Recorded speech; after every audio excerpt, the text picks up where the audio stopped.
Depuis des années, dans cette industrie, chaque fois qu'un personnage afro-américain dessiné par un blanc faisait son apparition, qu'il ait été un super-héros ou un super-méchant, il se retrouvait affublé d'un nom à consonance raciste, qui le signalait comme nègre au lecteur.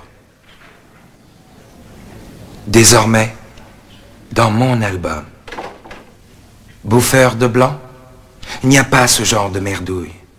Mon héros s'appelle Malikwa, et il descend directement de la première tribu ayant établi la première société sur cette planète, pendant que vous, Européens merdouilleux, vous cachez dans des cavernes effrayés du soleil que vous étiez.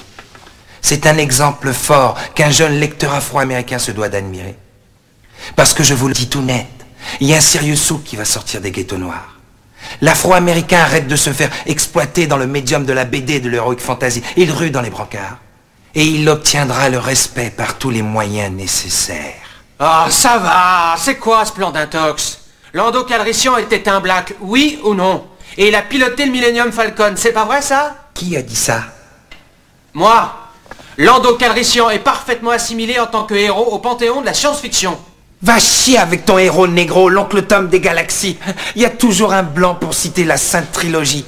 Parlons-en. La guerre des étoiles, c'est à propos des manœuvres des blancs pour opprimer les noirs. Même dans la galaxie d'un futur improbable. Soyons sérieux. On a donc le rural blanc-bec, Luke Skywalker, nazi de bas, cheveux blancs, yeux bleus, et allez, et ensemble, on a Dark Vador, le plus noir des afros dans toute la galaxie, un vrai dieu nubien. Qu'est-ce que c'est, nubien? Ta gueule, petit blanc. Alors, Vador, c'est le tout-puissant Black qui maîtrise la force et tout le tralala. Et là, ce con de Skywalker, il branche son épée sur le secteur et avec ça, il décide de régner sur tout le putain d'univers. Il rassemble un clan de blancs, tous des tarés, et ils attaquent Vador qui était peinard sur son étoile de la mort. Alors dites-moi, bordel, c'est quoi cette histoire, hein? C'est une histoire de science-fiction? C'est de l'expropriation.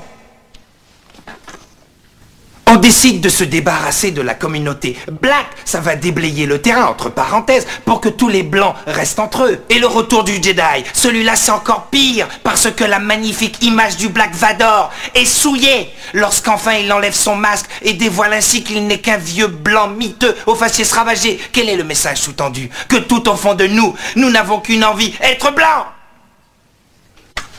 Pourquoi c'est pas ça?